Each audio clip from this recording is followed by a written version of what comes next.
flatland like a man on the run, riding down Highway 61. Sides of the roads all lined with fields, nothing but sunset in the windshield.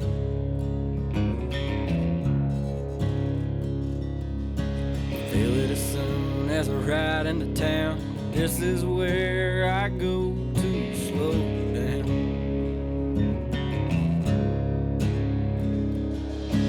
Miles and miles of soybeans and corn. I'm in the place where the blues was born.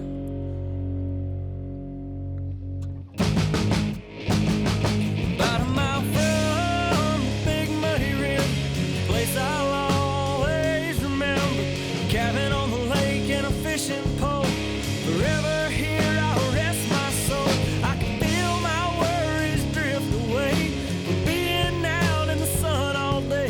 No matter where in the world I go, I'll always find home on the banks of that oxbow.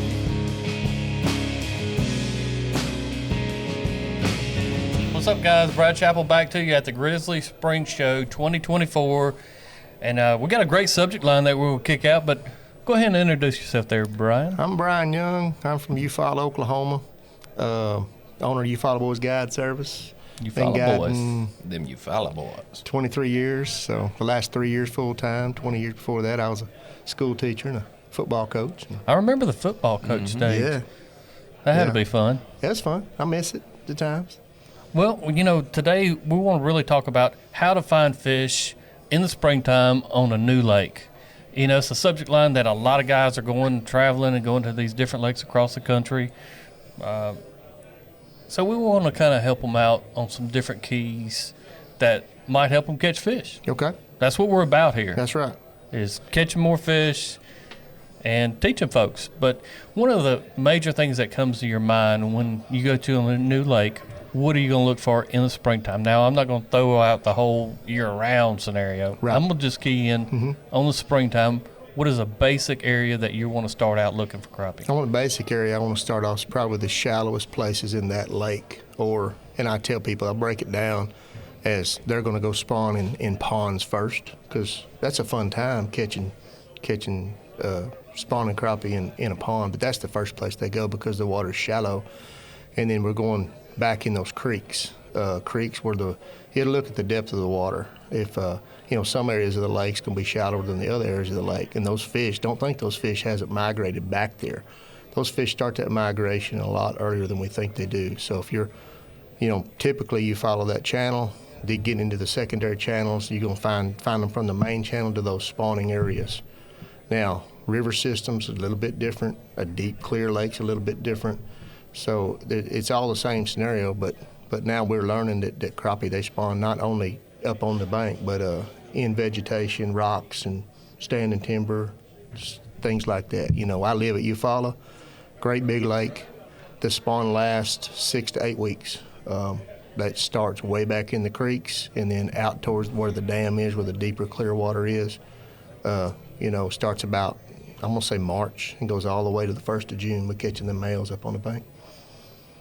I think about the spawn, and I think about locating crappie, and whenever I go to a new lake, and we've talked about it even on another episode, Dustin and I, but I think about ledges and these creek depressions. They're always considered, in my mind, a highway. If you look at a creek, no matter where you're at, Grenada Lake or Ross Barnett or Eufaula, if you really look at the actual creek itself in the lake, and I think it gets kind of confusing to guys that you might see a creek and you see the whole section of the creek, but there's going to be a deeper drop-off typically, not always, but that ledge itself. And what I mean by ledge is going from one depth sharply dropping off to a little bit deeper. And a ledge could be as small as 1.5 feet. But any kind of ledge, fish seem to me, they like running them. And I don't know if they can run back to the shallow side real easily, or they can dip it down in the deeper section. Who knows the reason why? But finding fish on a new lake for me in the springtime is I'm always going to really key in on ledges, on creeks. Yep. And we talked about it yesterday even, Dustin. For me, a lot of our areas, that northern facing section of the lake kind of gets warmer faster. So I know that I'm going to look for creeks if it's early in the spring on the northern end of the lake or the shallow side of the lake.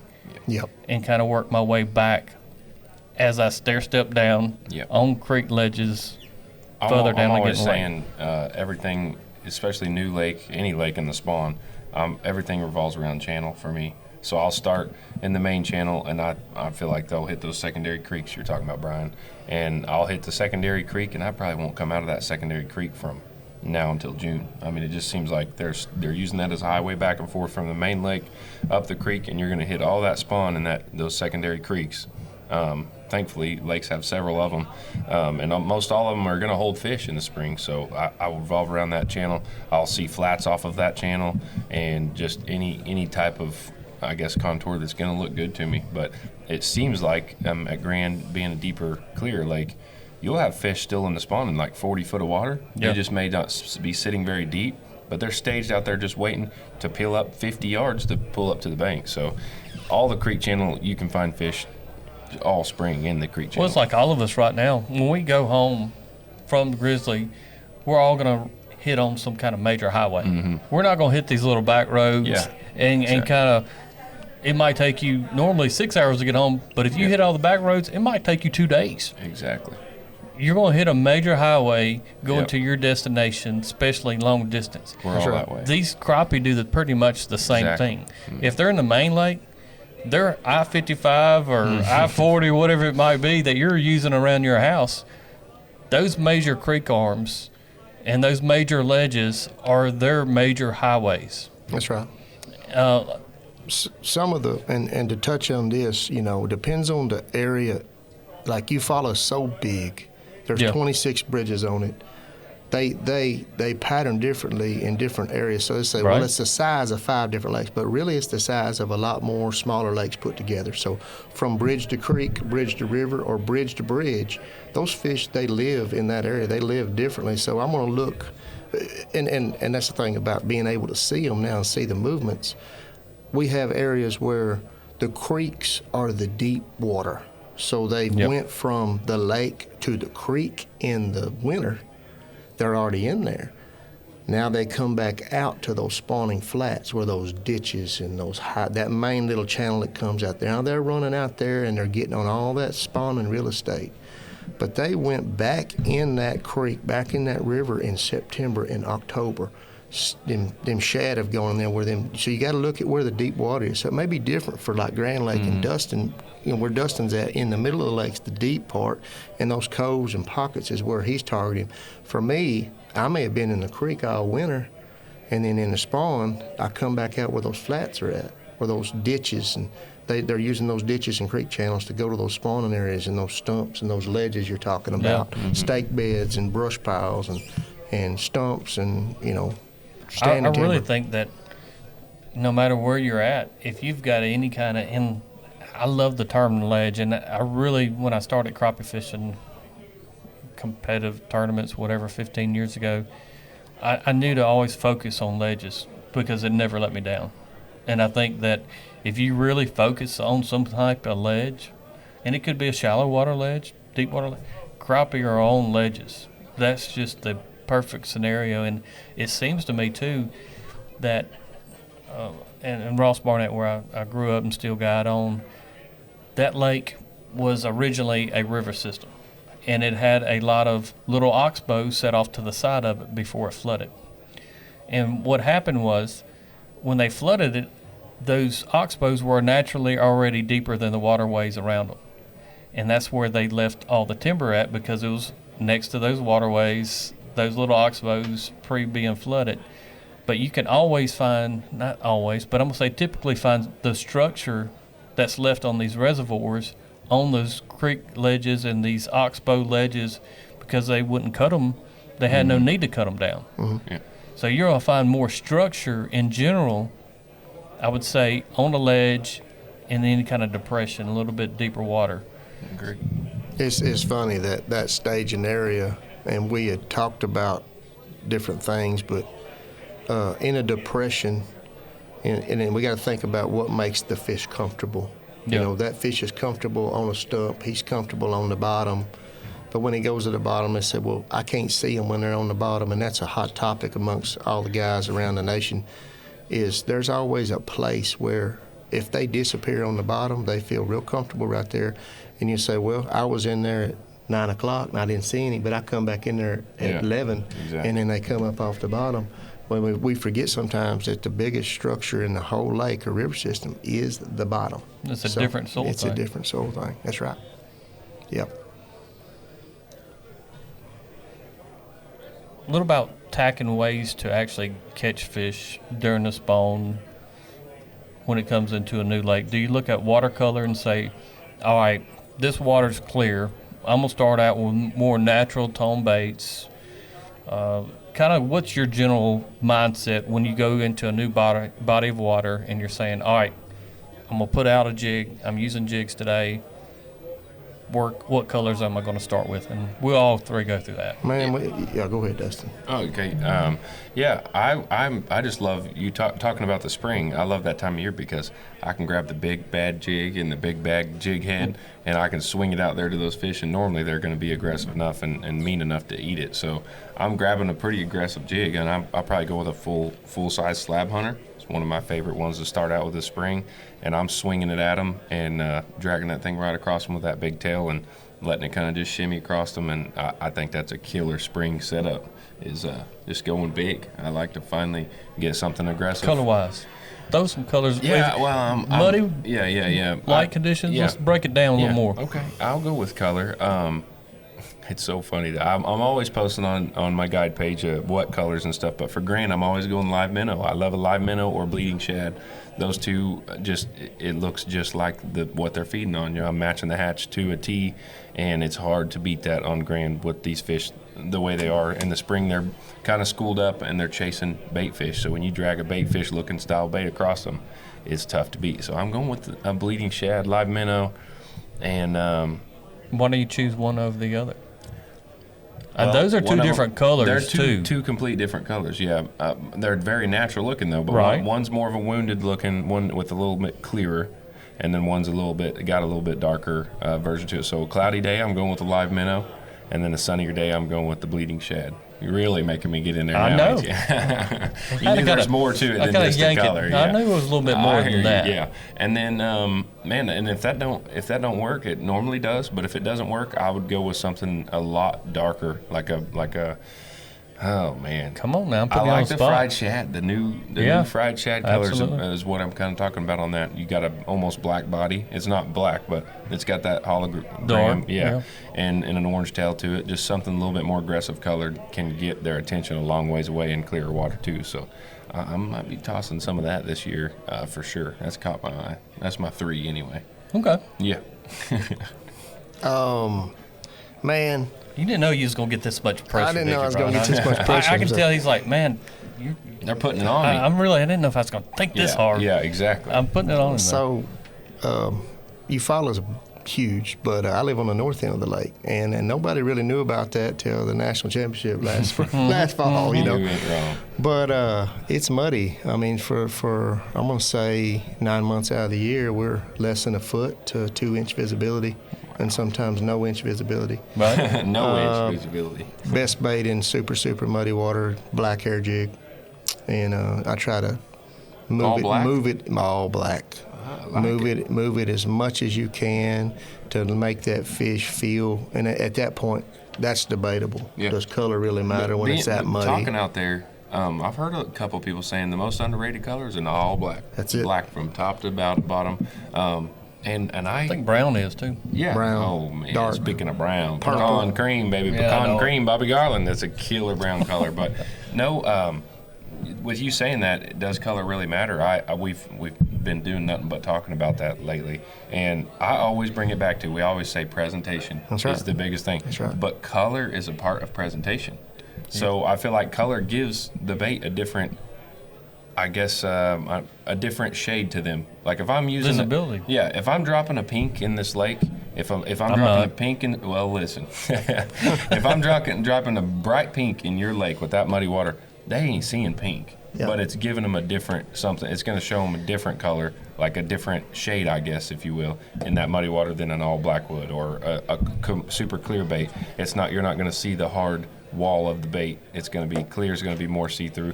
Like, so colors make a difference, but it's just not what I think we think it does. It just gives a different shade, I guess. I don't Yeah. think they see the colors like we see them by That's no what I'm means. saying, yeah. It's- But it it's- does do make a difference. Oh yeah, It's- I believe that yeah, too. yeah. I'm a color freak.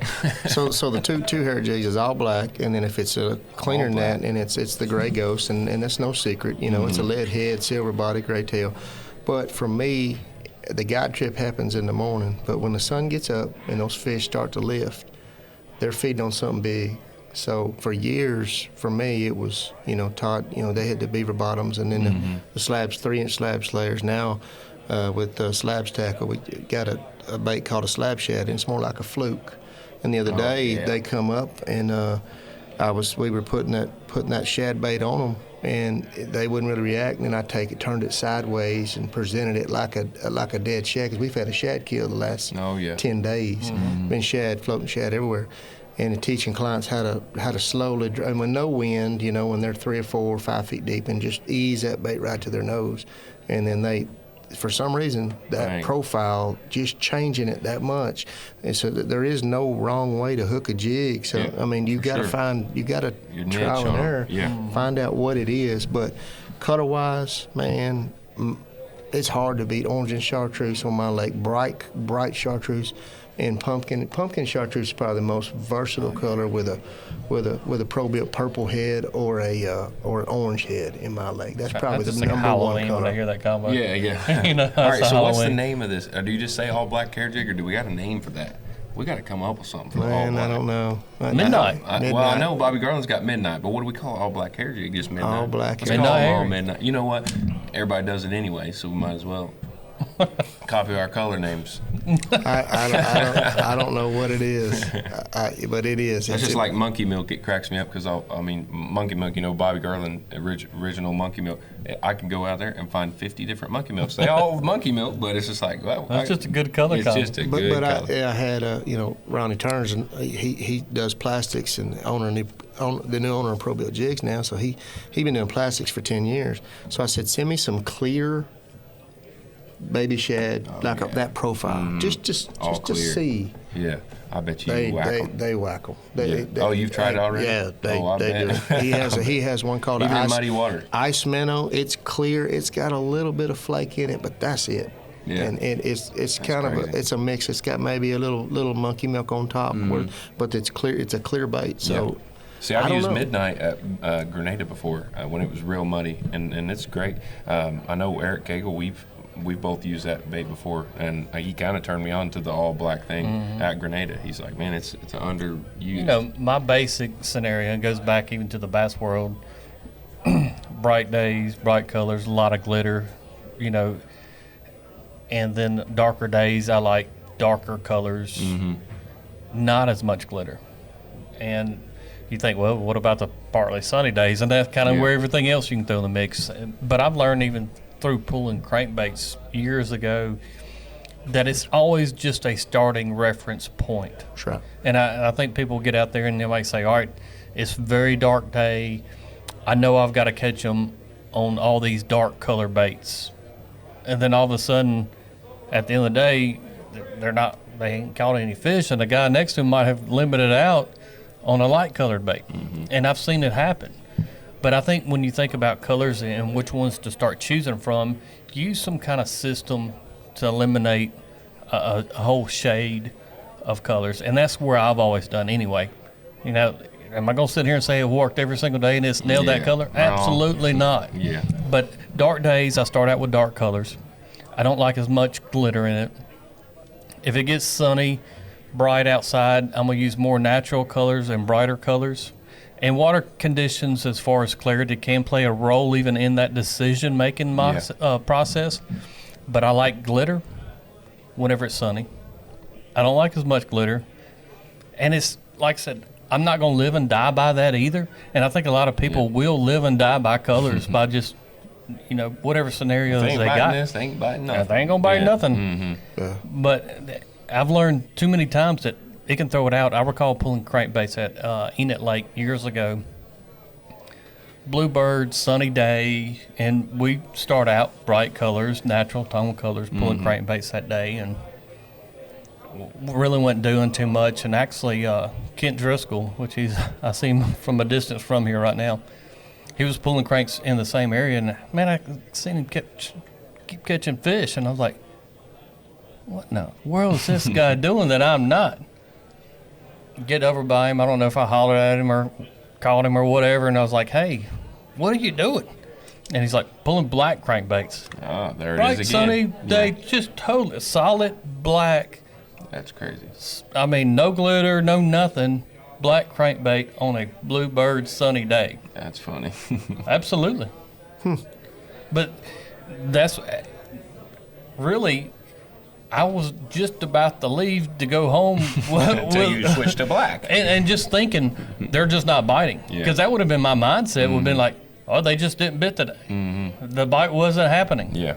And then all of a sudden, using a black crankbait on a bluebirds, and he might even actually recall that. I might could get a witness to this to say, but I recall that day, and it taught me at that point, don't live and die totally Yeah, by colors. Keep exactly. changing things up. And, For sure. that's probably one of the most common mistakes that fishermen in general make is living and dying by colors and profiles even. We've learned now profiles Yeah. is, a big thing, but also don't live and die by sitting on one baby shad style bait or For sure. mayfly style. Why there's so many different baits out there in colors? It's because there's a place. Too time, many place. variables. Yeah. Too many days that everything's not going to work every day. If you want to go through the trial and error, there's going to be something in your boat. They're going to, when they eat it, it's going to be in their throat. That's another good point. Where, this color right here, you catch them on the tip of the lip, but maybe it's Yeah, just yeah. not Wanna what touch it. Yeah. what they're feeding on, and you keep switching it up. I remember, we went to a brown crappie magnet makes a dude color. It's just a brown watermelon seed, looked like a bass bait, and it matched a mayfly. That Right. mayfly nymph, the same, and that we used the whole pack of them that whole week. I had Yep. to order some more. So, if you're willing to go through the trial and error to find out. What I feel like I've got the right color all the way dialed in, and that's a good question along that line, is if we're getting fish and they're still on the outside edge of that fish's mouth whenever we get them in the boat, I don't feel like I have the color dialed in correctly all the way. That's right. Whenever I have total confidence that I've got that color pinned down, knowing complete confidence in that color setup is when it's in the back of their throat. Yep. Yep. For sure. If I feel like I'm having to take my finger or a pair of pliers and get Push that it jig out, Yeah. That's what That's you it. I've got the right You're color. grinning then. ain't you? Until then, I'm gonna keep switching until I can achieve that. Now, being a little tidbit. crankbait guy, have you messed with a like a red-eyed shad or a rattle trap? Have you messed with that much? I have. Oh, you actually have. Not pulling, not trolling, and there's ways to do it with different things. But last year I took out similar to rattle traps, a little 1/4 ounce, and actually casted at brush piles and whacked them pretty good.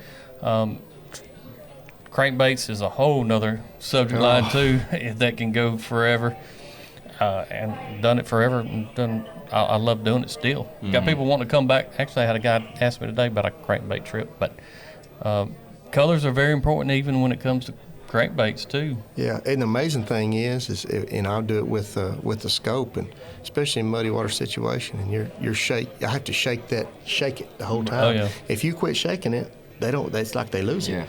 But if you don't shake it, they ain't gonna come hit it, and they may miss it 3 or 4 times before they get them treble. And that's crazy to think. You got them treble hooks on the bottom. Yeah, I know. How Hookup can is hard. How can you miss Yeah. a crappie? Ain't that I If agree. you jerk, you're gonna miss him. Yeah. So you got to let him. You hit got to it. feel the pressure. That's it.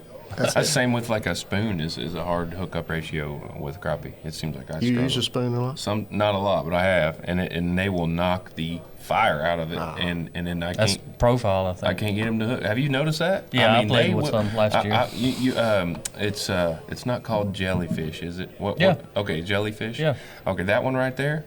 Dude, when I cannot get them to bite on anything else, sometimes you can throw I think that. it's the profile. Unbelievable. Them things will come 5-8 foot sometimes and just smash it. But I'll yank so hard, can't get nothing on that hook. You got to feel pressure. It is a technique. hard bite to catch on. So And I think that's a mistake when the guys were on them schools of sand bass and them, Yeah. you know, they crappie. They started using that spoon. Yeah. And like, whoa, wait a minute, hold exactly. up. What's this? We quit fishing for crappie to catch these sand bass because the crappie wasn't biting. Now we're catching crappie on the That's a spoons. good day right there, boy. Yeah, it is. Well, I appreciate both of you guys coming on here. Like I said in the beginning, Crappie Connection gear available on Crappie Forever's website. Dustin's got the new hoodie on there. Oh yeah, I've got the OG. he gave it to the guy. We got with some the new stash. sun hoodies coming as well. Make sure you hit that subscribe button. What do they need to do on Tuesday nights, Oh Dustin? yeah, we got a live podcast going on. Today's Bite. It is not really a podcast. Well, it is. Yeah, Yeah, it's a live streaming. podcast. Yeah, live streaming. Every Tuesday night at 7 o'clock. You can get on the Facebook or YouTube, and we would love to see you guys there. Comment on it, give it a like, give me a shout out. Do some hashtags. Hashtag Duh-Stache. Dustin-Stache. Yes, sir. We've had some of those hashtags. Yeah, we've had a lot of those, and I'm enjoying it. This has been a great time, and those Tuesday nights is fun. So if you like anything to do with crappie fishing, sometimes we'll get way off topic and nothing to do with crappie fishing if I'm talking. Yeah, you know how depends Dustin on is how already. tired I am, how tired I am, then yeah, I may talk about something completely different, but we have a good Like time. mustaches. Yes. Until next time, you got Brad Chapel here. Brian, yo. Duh-Stache. Holla. About a mile from Big Muddy River, a place I'll always remember. Cabin on the lake and a fishing pole. Forever here I'll rest my soul. I can feel